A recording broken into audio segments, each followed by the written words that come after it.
33. Reliazwit capítulo 193 Autor, Hermo. Esse capítulo veio de centralnovel.com. Não se esqueça de conferir o site. Os espetáculos foram um sucesso total.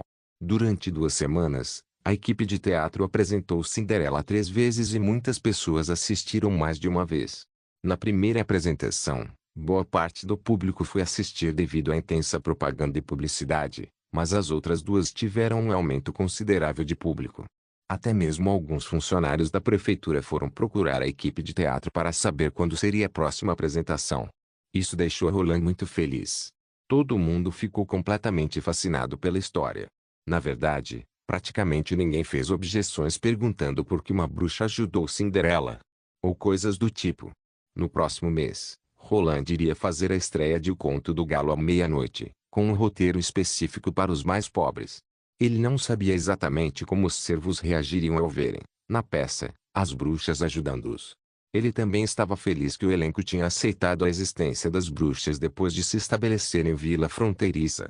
Após a terceira performance, Irene tinha procurado Roland e perguntou a ele sobre como eles tinham um acompanhamento acústico tão singular e cativante.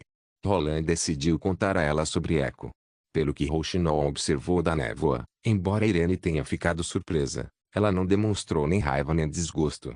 Depois que ela se recompôs, ela ficou curiosa, fazendo todos os tipos de perguntas sobre Echo e pedindo para ela demonstrar seu poder mágico diversas vezes. Depois dessa conversa, Echo se juntou à equipe de teatro, tornando-se a diretora musical, mas ainda nas sombras. Para evitar acidentes, Irene sempre realizaria um ensaio separado com Echo onde iria alinhar os efeitos sonoros.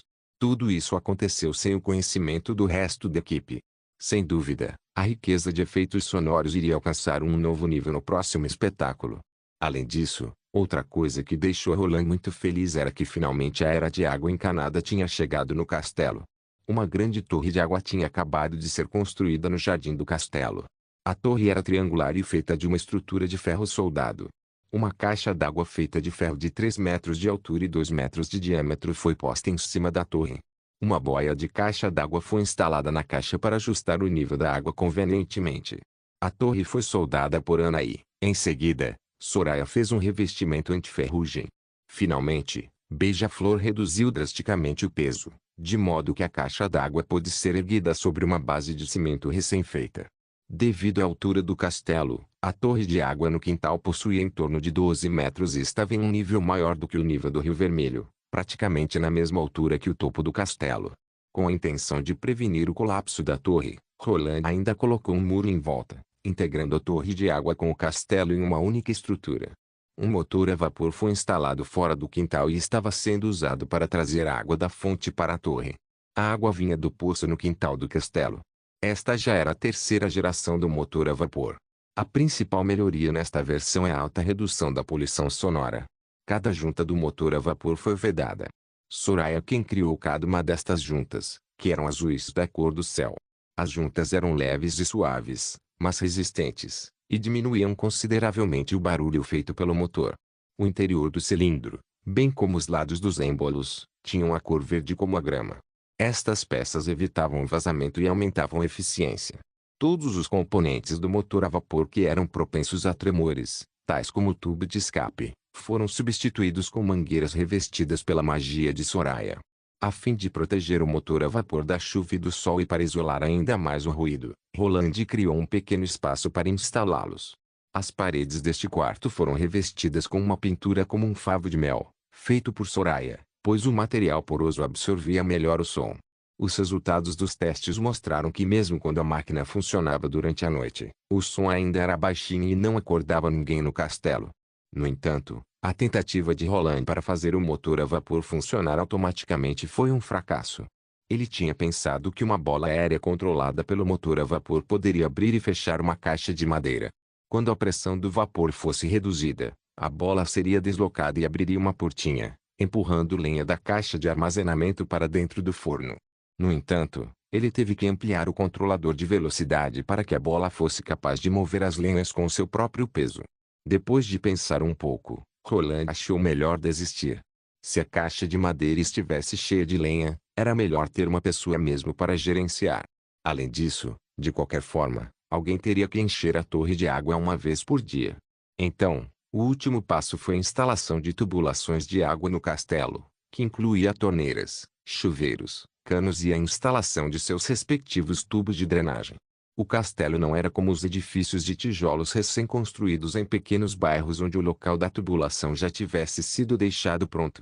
As paredes de pedra e telhados do castelo foram bastante problemáticas para reconstruir. Só esta etapa levou quase uma semana para ser finalizada. A fim de melhorar a qualidade de vida, Roland pessoalmente ordenou a Carter para que um quarto no segundo e um quarto no terceiro andar fossem convertidos em banheiros. Para isso, a nova habilidade de Soraya mais uma vez desempenhou um papel crítico. Ela abriu um dreno em cima do piso de cimento e, em seguida, pintou uma fina camada de grama por cima. Além de ajudar na impermeabilização, ela deixou o ambiente do banheiro tão à vontade que quem quer que tomasse um banho ali, sentiria que estava em um passeio no vale. Depois de ter recebido esta inspiração, Roland disse a ela para pintar em todo o banheiro. O teto tornou-se azul como céu cheio de nuvens e em cada uma das 4 paredes ela pintou flores e florestas ao longe. As paredes da banheira eram cristalinas como uma pedra preciosa. No dia em que o sistema de água foi instalado e começou a funcionar, o príncipe chamou todas as bruxas para o banheiro para que elas pudessem experimentar esta grande realização por si mesmas. O tanque de água do quintal estava cheio de água. Ele abriu a torneira e a água fluiu através das tubulações. A partir de hoje, não haverá mais a necessidade de ir buscar água no poço. Roland orgulhosamente anunciou, nós também não precisaremos tomar banho a cada 3 dias, pois basta virmos aqui todos os dias e ficar embaixo do chuveiro e puxar essa alavanca. E de onde é que a água vem? Kyle esticou a língua e provou um pouco da água. É doce. Magia esticou a cabeça debaixo de Ryan e fez o mesmo. Muito doce, Pru. Roland agarrou Nana, que também estava tentando colocar a cabeça sobre ele. Se vocês quiserem beber esta água, antes de tudo precisam fervê-la. Esta água é apenas para lavar as mãos e tomar banho. Este é o princípio do sifão, certo? Ana olhou para Roland, com seus olhos azuis brilhantes como um lago. O que é isso? Beija-Flor levantou a mão e perguntou. Sob as instruções da professora Pergaminho, as bruxas tinham desenvolvido o hábito de levantar as mãos para fazer perguntas. No livro de Física Elementar diz que quando 2 recipientes não estão no mesmo nível e estão conectados por um tubo, a força da gravidade sempre vai levar o líquido do recipiente mais alto para o mais baixo, não importa o formato do tubo. Anne explicou, estamos em uma posição mais baixa do que a torre de água, por isso que a água sempre vai fluir até aqui. Você está absolutamente correta. Roland elogiou. Ela realmente era um gênio, capaz de aprender novas informações e fazer as devidas conjecturas. E quanto a isso? Rouxinol apontou para o chuveiro alto com curiosidade, porque ele tem tantos buraquinhos na parte de baixo. Roland abriu a válvula, permitindo que uma pequena porção de água derramasse. Ele foi projetado para um banho mais conveniente. Tudo que você precisa fazer é ficar aqui embaixo, e você vai ser capaz de limpar seu corpo facilmente. Então o senhor tem estado ocupado em torno do castelo durante toda uma semana apenas para fazer um quarto de banho mais confortável. Lily curvou os lábios e sussurrou, é realmente o tipo de luxo que um nobre iria gostar. Lily, Pergaminho franziu a testa. Está tudo bem. Roland acenou, mostrando que ele não se importava. A busca pelo prazer e conforto é a fonte de energia do progresso humano, e eu não sou uma exceção. Heleazwit capítulo 194. Depois que Roland entrou no escritório, não demorou muito para Pergaminho aparecer logo em seguida. Vossa Alteza, desculpe-me. Lily, essa criança. Ela não falou isso de forma intencional. Tudo bem, eu realmente não me importo.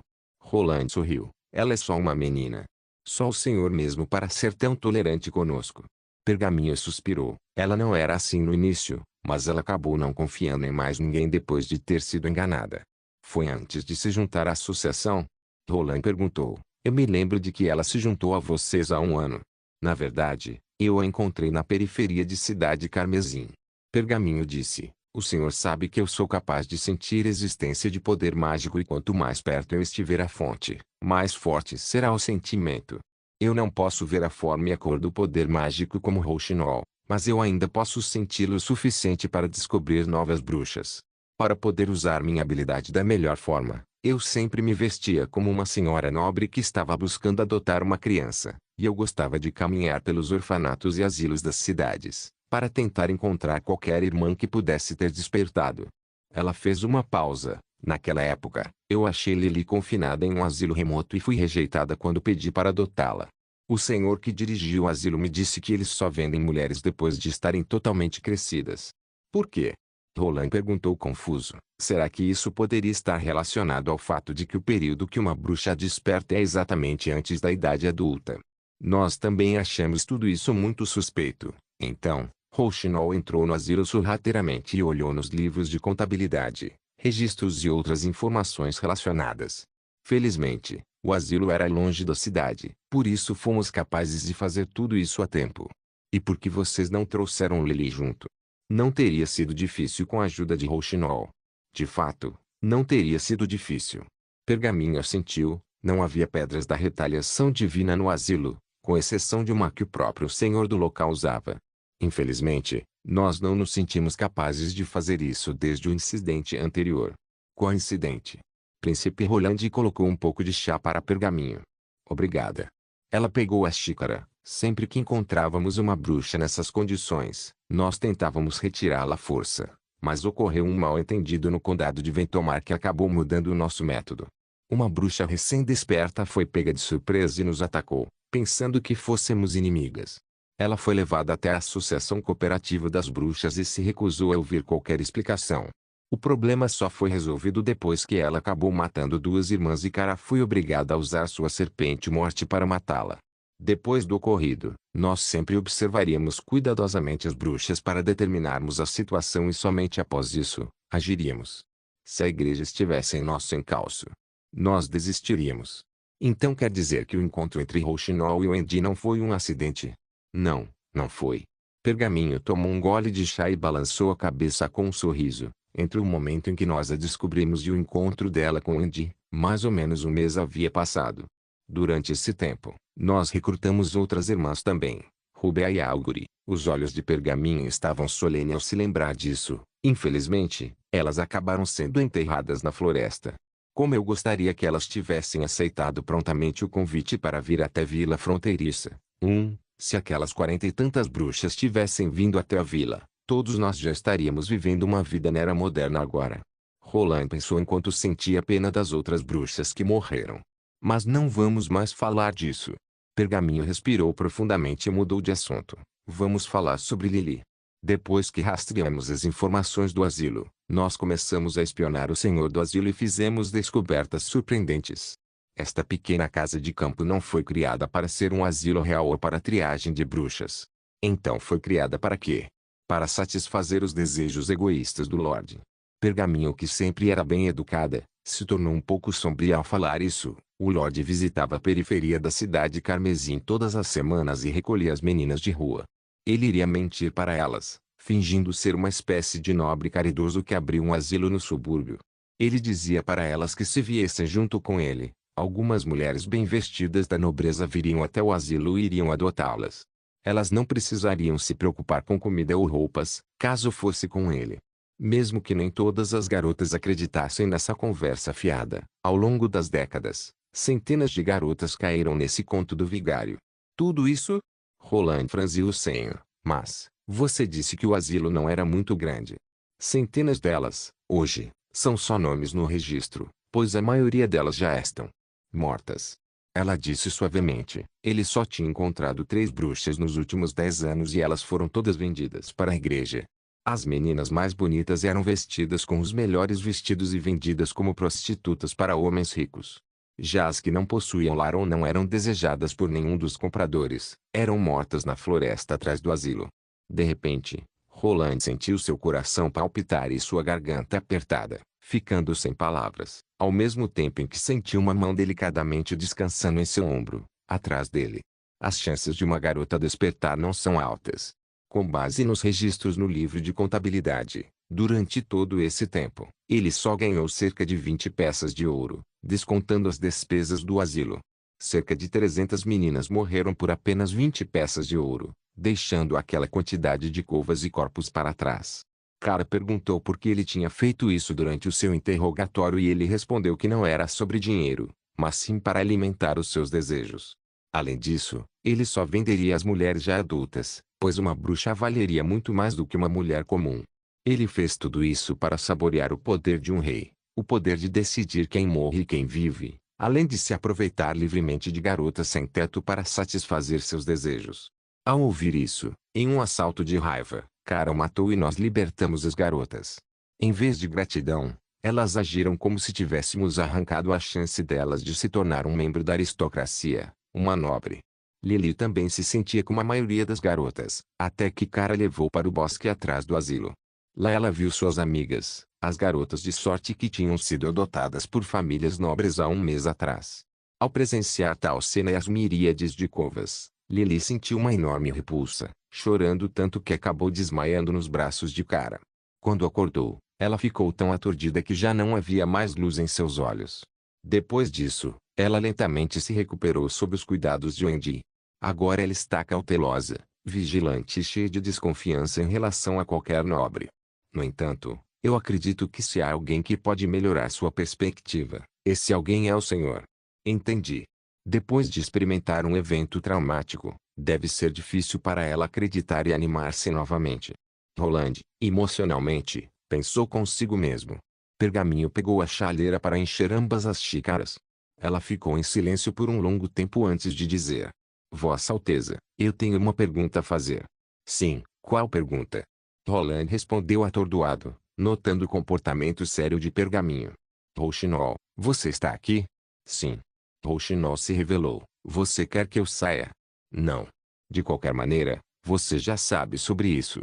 Pergaminho balançou a cabeça. Apenas fique onde está e seja minha testemunha. Depois disso, Pergaminho olhou diretamente para Sua Alteza e disse: O senhor disse anteriormente que estaria disposto a se casar com uma bruxa, mas eu não tenho certeza se o senhor sabe que as bruxas não podem ter filhos. Pergaminho fez uma pausa, deixando a informação ser processada e perguntou de forma clara: Vossa Alteza, agora que o senhor sabe isso, o senhor mudará de ideia? Release-it capítulo 195. Roland queria saber se ele havia ouvido errado. Perdão. Pergaminho, cerrando os dentes, repetiu a pergunta. Desta vez, ele teve certeza que não estava tendo um problema de audição. Esta bruxa está realmente preocupada com quem eu vou casar? Roland pensou, mas então ele disse: Tem certeza que todas as bruxas são incapazes de ter filhos? Será que isto não é devido a alguma razão em específico? Algo que poderia levar a um mal-entendido? Por exemplo, como a montanha sagrada?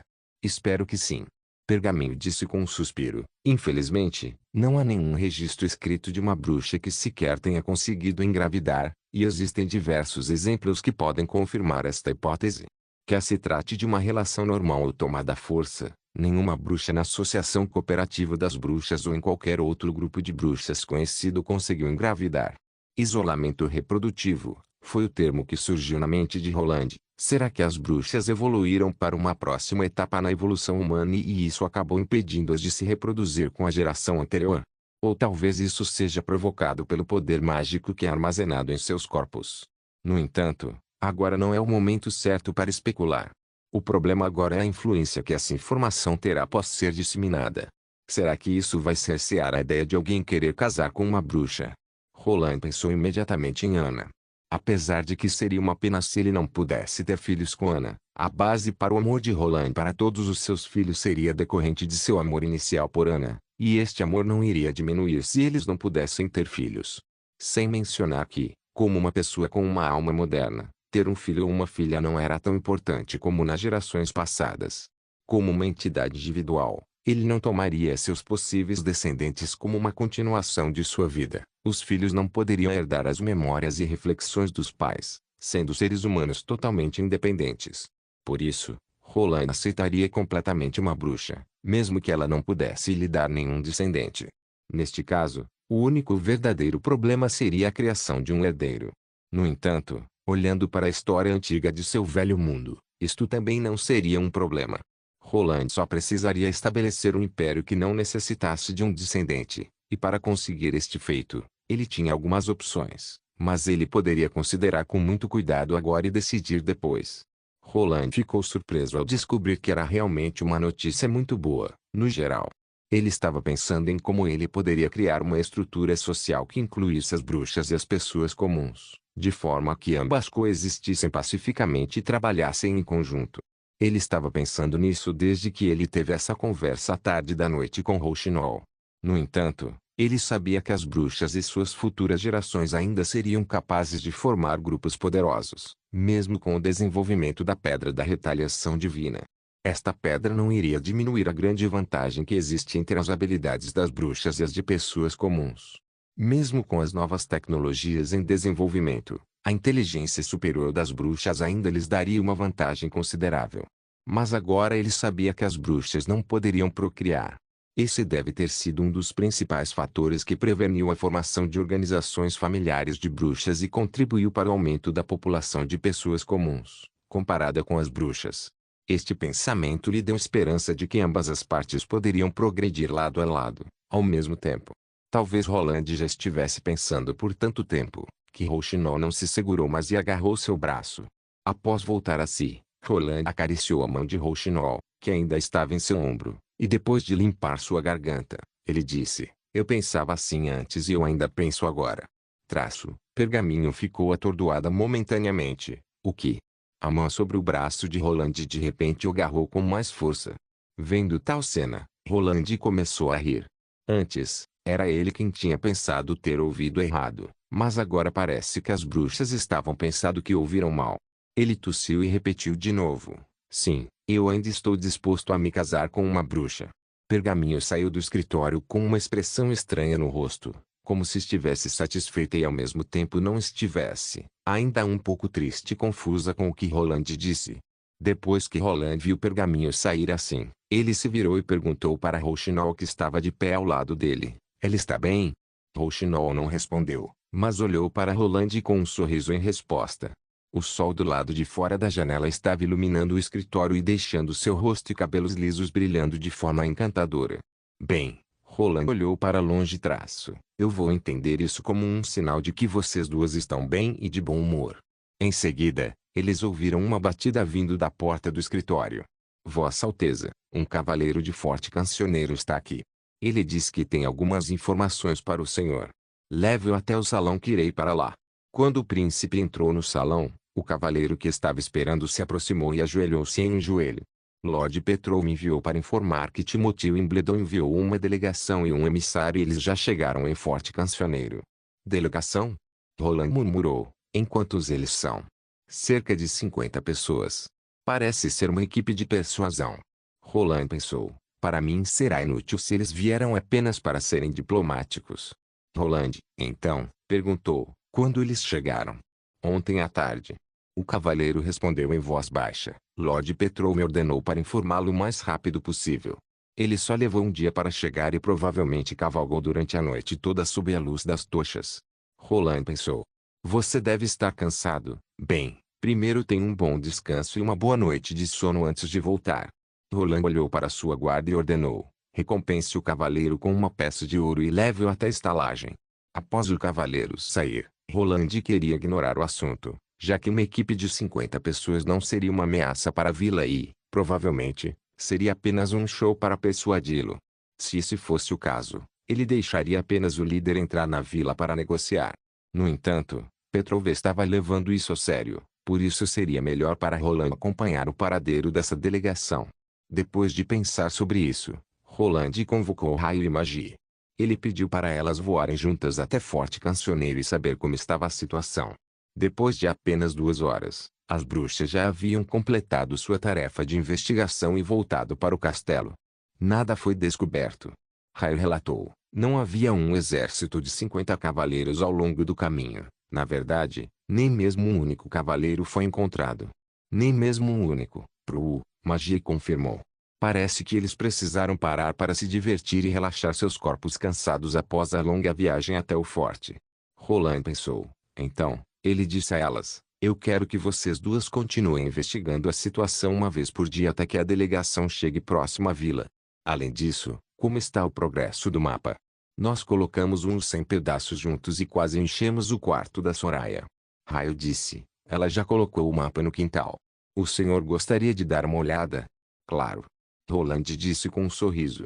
O quintal do castelo foi transformado em um jardim botânico, desde quando se trouxera as sementes de Porto de Água Clara. Ramos criou espécies ainda mais fantásticas e exóticas. Para proteger e economizar a terra de plantio, Ramos colocou as prateleiras no alto, de modo que muitas plantas cresciam e se contorciam em volta da moldura como uma videira, e algumas delas cresciam até a metade da muralha do castelo.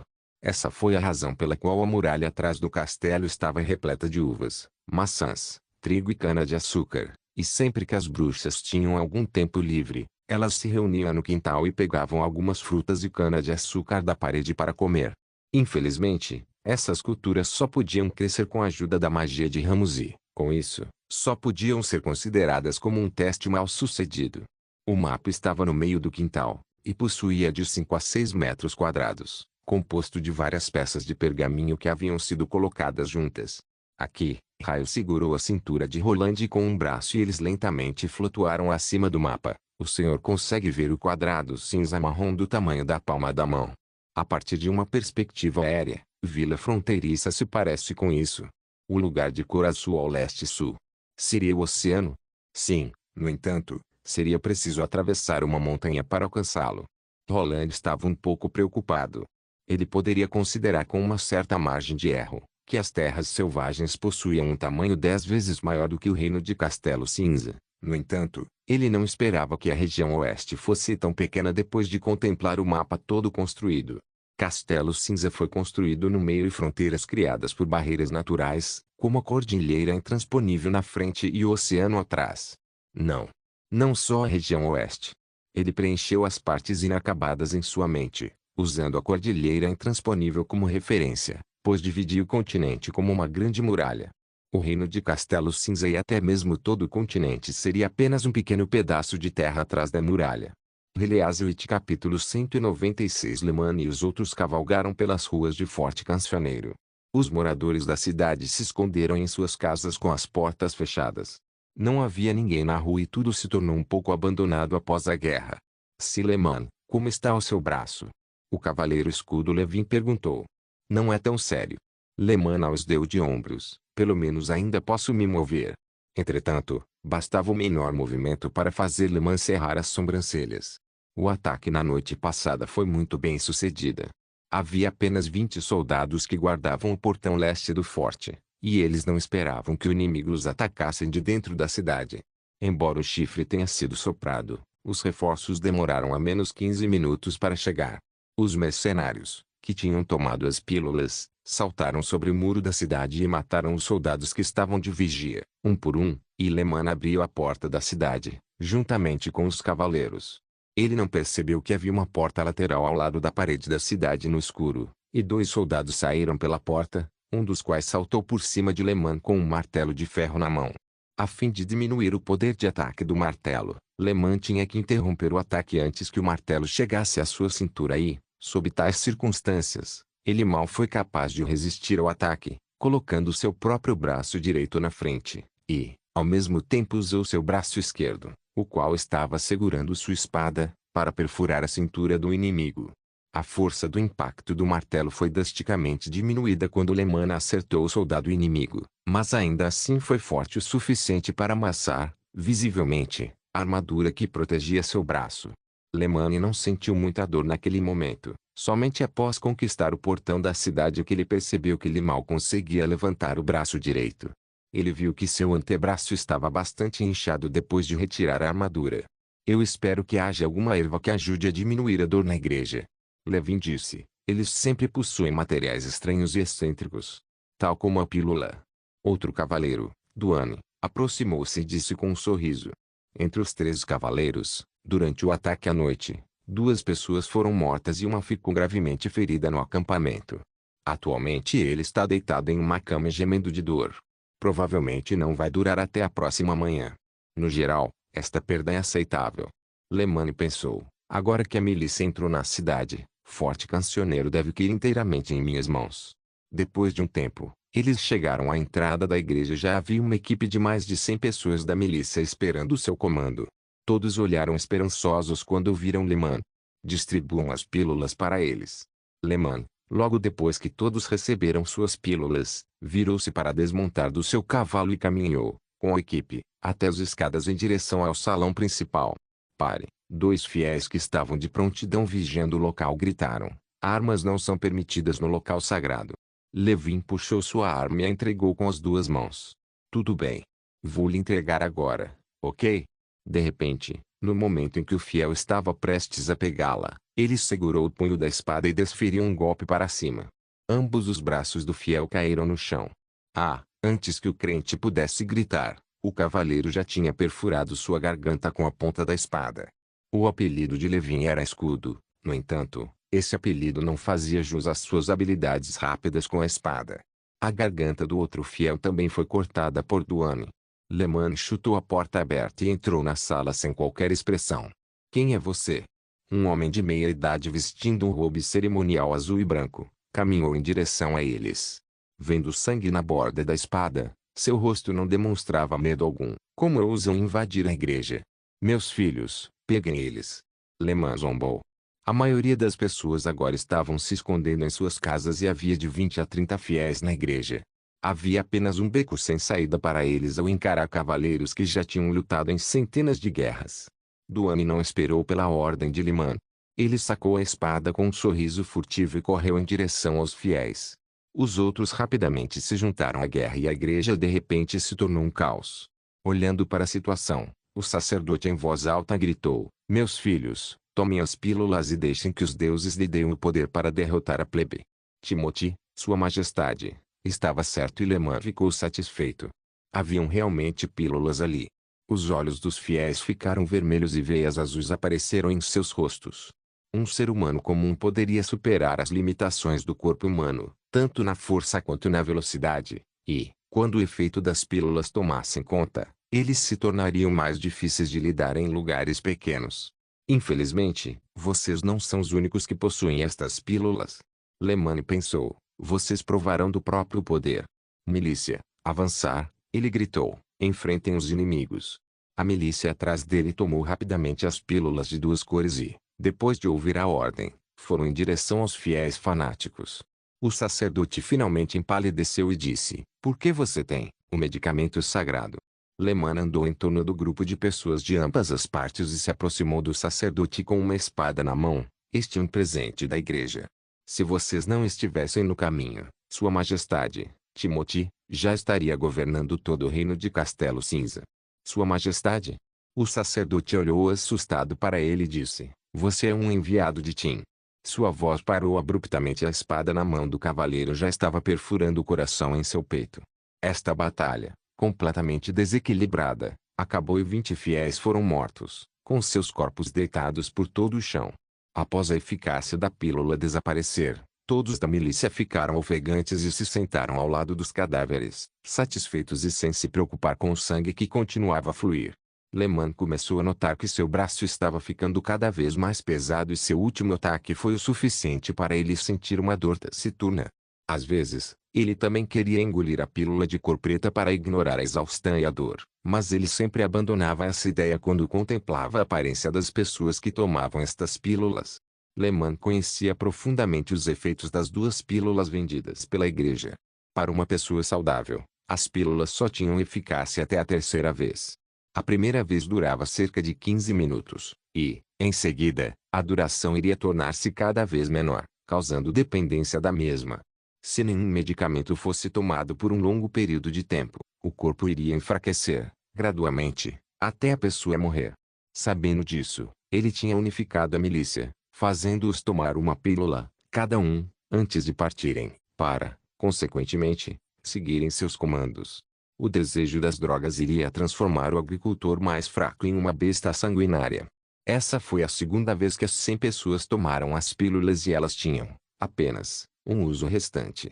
No entanto, após tomá-las em 3 ocasiões, a única solução seria aliviar a dor, mas o destino final não poderia ser revertido. Em outras palavras, tomar a primeira pílula era o equivalente a colocar um pé no caixão. Claro, Leman não iria compartilhar isso com o grupo de pessoas.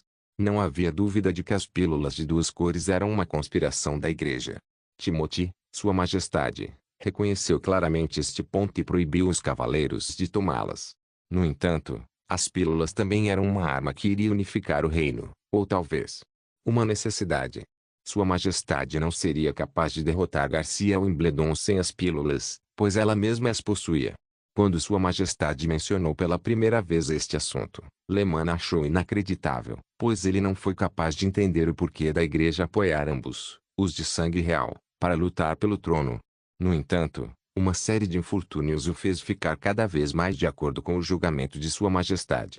Ele não tinha mais dúvidas sobre isso depois de, agora mesmo, ver as pílulas na igreja da região oeste. A igreja não pretende ajudar ninguém de sangue real a ascender ao trono, ao contrário, eles queriam conquistar todo o reino de Castelo Cinza. Encontramos as pílulas no porão, 4 caixas grandes e havia milhares delas no total. Após procurarem minuciosamente por toda a igreja, Levin relatou bastante animado. Havia também um monte de peças de ouro, joias e seda que foram supostamente doados pelos fiéis. Peguem o que puder e queimem o resto. Lehmann ordenou. Afinal de contas, tudo isso foi feito por Roland Wimbledon. Estávamos apenas ajudando a igreja a reprimir a rebelião. Como somente a igreja poderia fornecer estas drogas, ainda não era o momento certo de arruinar o relacionamento entre o reino e a igreja. Empurrar a culpa para o príncipe Roland era uma atitude certeira, pois não havia ninguém que pudesse testemunhar a favor dele. Sua Majestade estava estacionado no norte, a fim de evitar que a igreja suspeitasse de suas ações, ao mesmo tempo com a intenção de criar uma ilusão de complacência, e decidiu enviar apenas alguns cavaleiros para recrutar um grande número de pessoas para a milícia, a fim de derrubar a região oeste. Agora, a igreja tinha focado todas as suas energias no reino de Coração de Lobo, ignorando a situação na região oeste.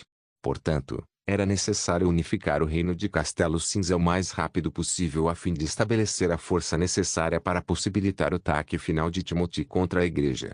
Sua Majestade acreditava que em breve a igreja iria atacar o reino de Castelo Cinza e era necessário armazenar e pilhar o máximo de pílulas que fosse possível, antes disso acontecer.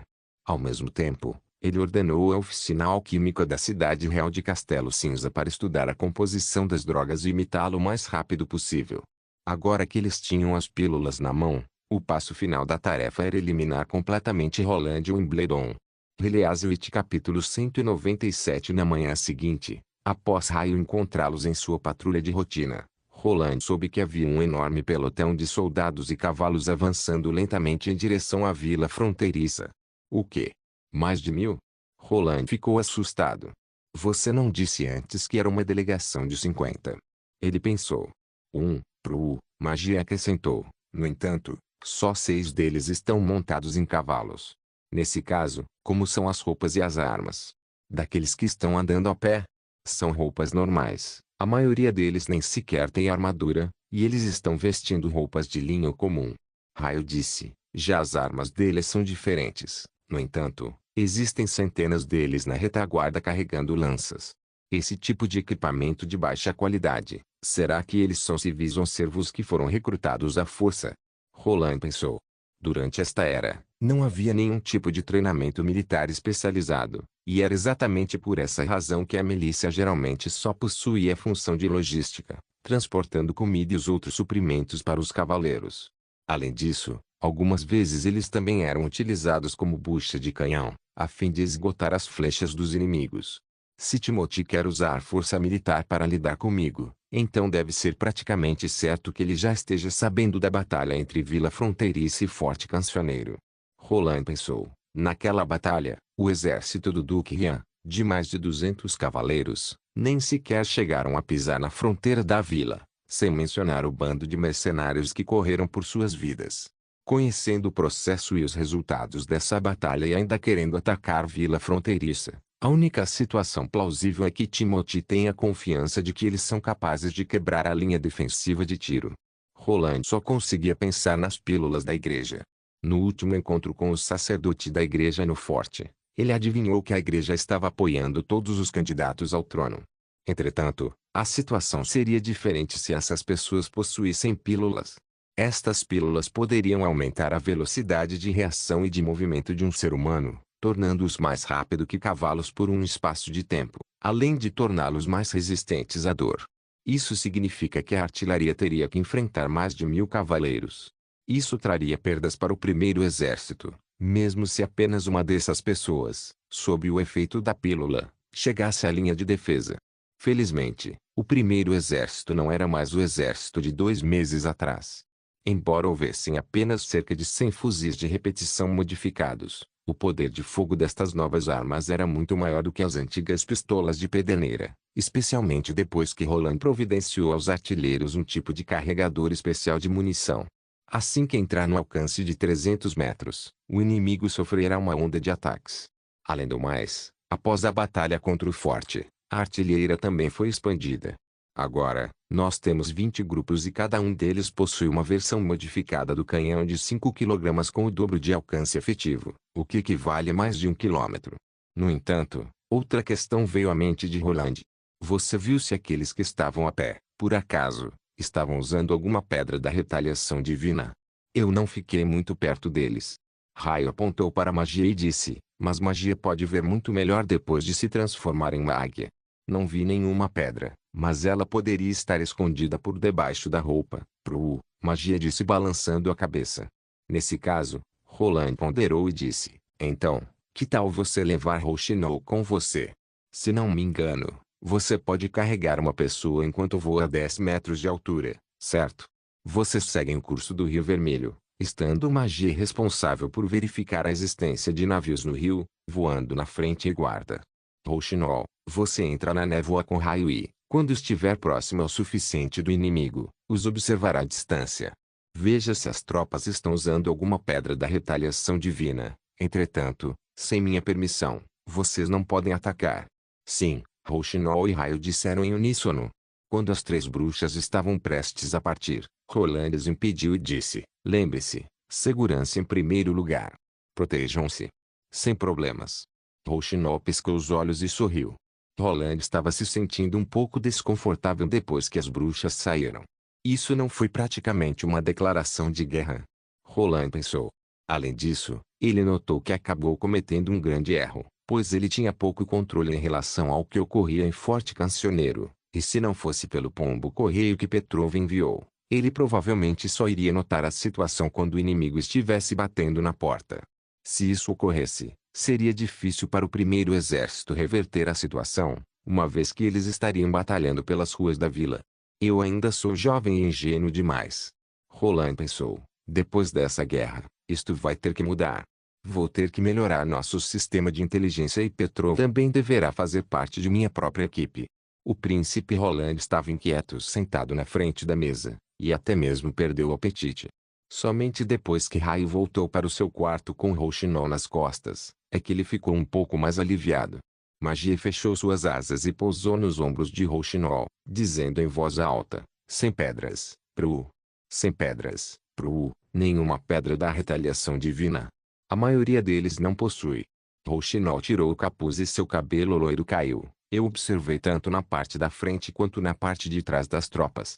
Além das 10 pessoas que estavam liderando, deve ter mais 3 ou 4 pessoas com um buraco vazio no meio deles. Muito bem. Um plano de batalha preliminar foi rapidamente formado na mente de Roland. Vocês estão com fome. Podem ir na sala de jantar e pedir para o chefe cozinhar o que vocês quiserem. Churrasco, Magia estendeu suas asas e levantou a cabeça. Do lado de fora da vila, ao leste, Vanner olhou para os pedreiros ocupados e para os trabalhadores de ambos os lados da rua. O que eles estão realmente construindo? Centenas deles, primeiramente, estavam escavando vários buracos enormes no chão e depois começavam a construir uma parede de tijolos ao longo do perímetro dos buracos. Ele primeiro pensou que ambas as extremidades da muralha seriam unidas para bloquear a estrada, mas os muros estavam em volta do buraco. Quem sabe? Eu só sei que tem alguns inimigos esperando para apanharem de novo.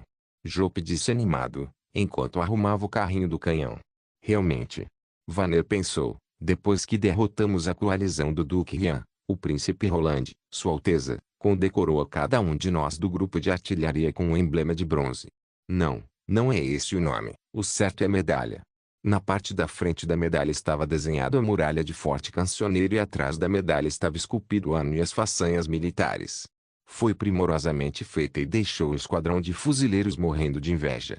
E se o fato de receber essa honraria não fosse o suficiente, todos ainda foram promovidos. Vanner estava atualmente como capitão da artilharia, sendo responsável por 10 equipes de canhão. E os irmãos Rodney, Garra de Gato, e Job foram promovidos para líder de equipe. 3 deles foram transferidos para uma equipe recém-formada para ensinar os novos recrutas como operar um canhão. Entretanto, o mais emocionante foi que o príncipe Roland, Sua Alteza, tinha cumprido sua promessa e deu um pedaço de terra para cada um deles na parte inferior da Cordilheira Intransponível, localizado no lado leste da vila. Embora, atualmente, ainda fosse uma floresta, já havia um monumento erguido no terreno que significava que a terra pertencia a Vanner. Agora, o primeiro exército acabou de saber que havia um novo inimigo invadindo a vila, consequentemente, estavam trabalhando a todo vapor. Todo mundo estava ansioso para lutar, na esperança de contribuir para esta guerra. À noite, Vanner limpou o suor da testa depois de completar o treinamento do dia. Ele se encostou no carrinho para ter um descanso. Durante toda a noite, ele verificou o trabalho dos novos recrutas para confirmar se eles estavam disparando e manejando o canhão de acordo com as regras. Sua garganta estava quase rouca devido a todos os gritos. Tome um pouco de água. Job deu a Vanner um saco de couro. Obrigado. Vanner torceu a tampa e abriu, tomando um bom gole. Eu acho que sei o que eles estão construindo. Job sorriu e disse alegremente. Você. Vanner devolveu a água para Job. A parede de tijolo que foi construída era tão alta como a metade de um ser humano, e os buracos eram rodeados por uma parede hexagonal. No entanto, cada parede estava entre 30 a 40 centímetros de distância do solo, deixando um intervalo longo e estreito. Parecia um pouco com uma janela, mas era um pouco estreita. Seria uma casa? Não é errado, pode-se dizer que é uma casa. Eu perguntei para um dos pedreiros. Job assentiu. Ele me disse que foi uma ideia de Sua Alteza, que queria construir uma casa subterrânea para o esquadrão de fuzileiros. Assim, eles poderiam se esconder ali dentro e se proteger enquanto atiram. No entanto, isso tem um nome único. Sua Alteza o chama de bunker. Heleazwit capítulo 198. 3 dias se passaram rapidamente, e a linha de defesa tinha sido basicamente construída.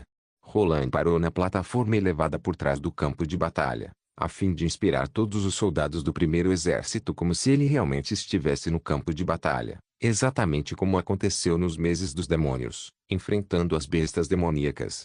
Devido à sua missão especial, Rouxinol já estava no campo de batalha, levando o Eco com ela. Por causa disso, foi Ana que ficou ao lado de Roland, protegendo-o. O próprio Roland vestia uma armadura e carregava 2 revólveres presos à sua cintura. Sua vida só estaria em perigo se a linha defensiva fosse totalmente destruída, permitindo a invasão do inimigo. Peru. Os inimigos já estão a 10 quilômetros. Um enorme pombo pousou nos ombros de Roland. Muito bem. Continue acompanhando. Roland pegou um pedaço de carne do bolso e passou para Magi, que engoliu a carne inteira de uma só vez, voando em seguida para o leste. Com as investigações que Raio e Magia estavam fazendo enquanto voavam alternadamente, Roland estava bem informado sobre os movimentos dos inimigos, para que ele pudesse facilmente organizar o campo de batalha. Para lidar com os guerreiros loucos que tinham tomado as pílulas, uma linha de defesa longa e fina não seria segura, especialmente de acordo com o relatório de Raio. Roland fez preparativos especiais para aquelas centenas de pessoas carregando lanças. Se ele não estiver errado, era provável que o inimigo atacasse primeiro para ganhar a iniciativa. Geralmente, as armas de arremesso conseguiam atingir com precisão em até 50 metros, mas isso quando se tratava de pessoas comuns. Por isso, Roland não estava completamente certo da distância que a milícia poderia atingir após tomar a pílula da igreja.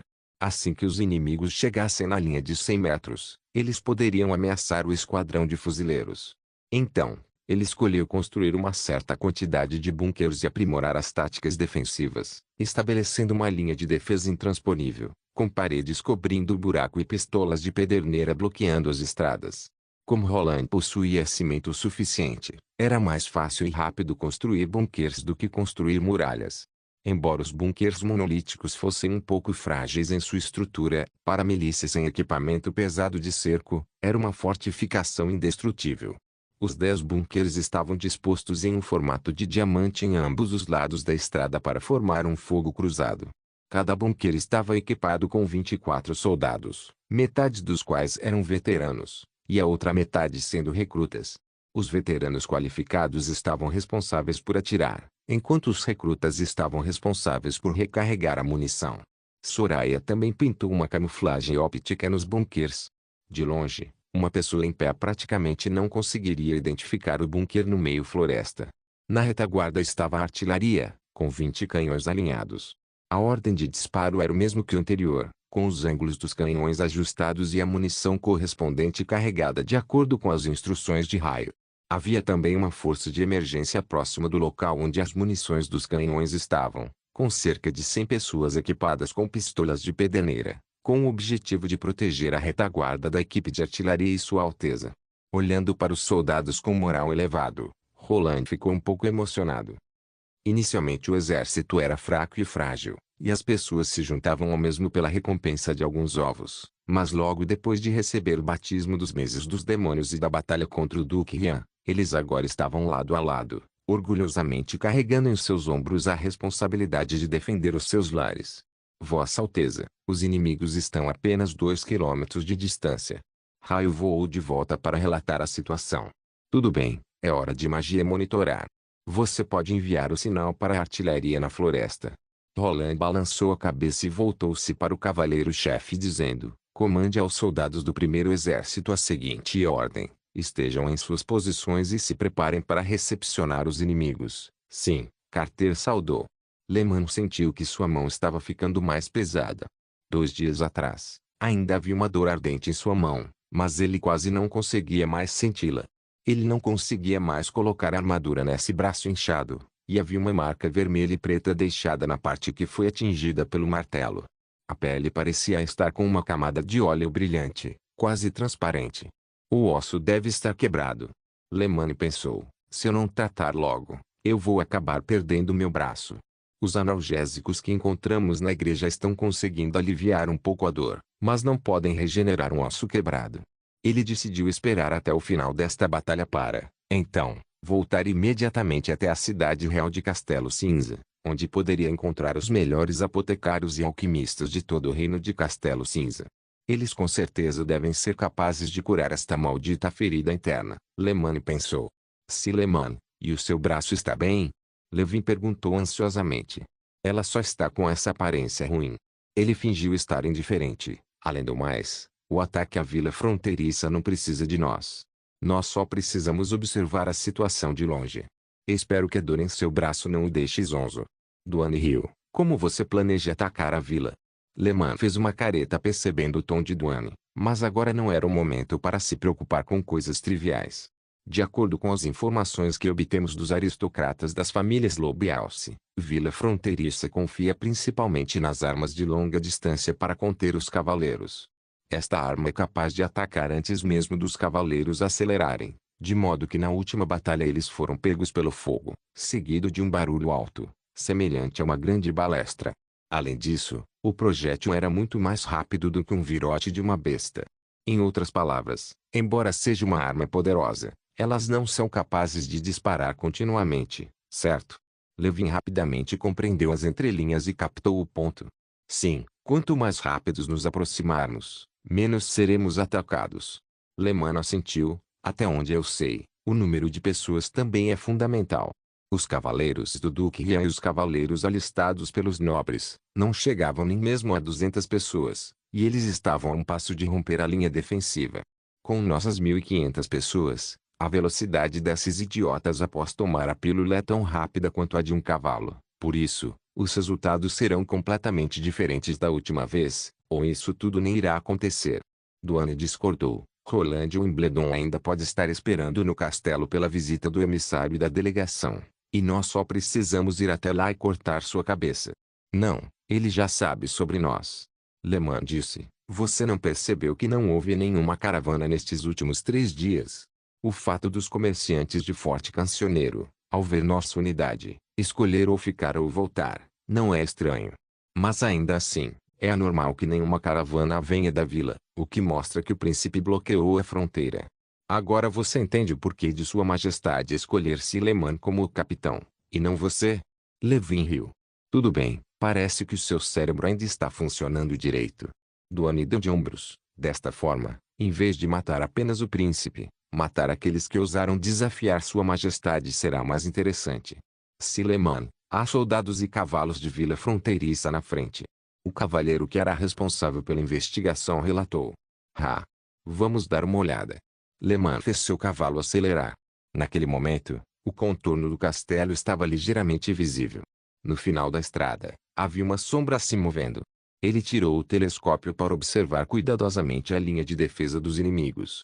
Essas coisas sobre rodas devem ser o que a inteligência disse, as armas de longo alcance de assalto, mas os números parecem muito maior. Então devemos acelerar e encarar de frente. Levin perguntou. Essa estrada é tão estreita que provavelmente não será suficiente para acomodar toda a milícia. Ele olhou para o lado direito do bosque. Não há problema em espalhar algumas pessoas pela floresta. Não importa se forem lentos, se eles pudessem executar a manobra do flanco, essa linha de defesa não iria durar muito tempo. No momento em que Le Mans estava pronto para ajustar as fileiras, seus olhos pegaram de soslaio uma sombra branca. Ele ficou assustado. Será que é uma ilusão devido ao meu braço quebrado? Quando ele se virou, ele descobriu de forma inesperada que era uma mulher. Ela usava um capuz e um manto branco. Antes dele ter a oportunidade de abrir a boca, uma chama apareceu de repente nas mãos da mulher. Le Mans sentiu como se sua cabeça tivesse sido acertada por um martelo, e o mundo caiu em trevas. Obrigado por assistir. Até a próxima. Solem irmãos. Solem irmãos.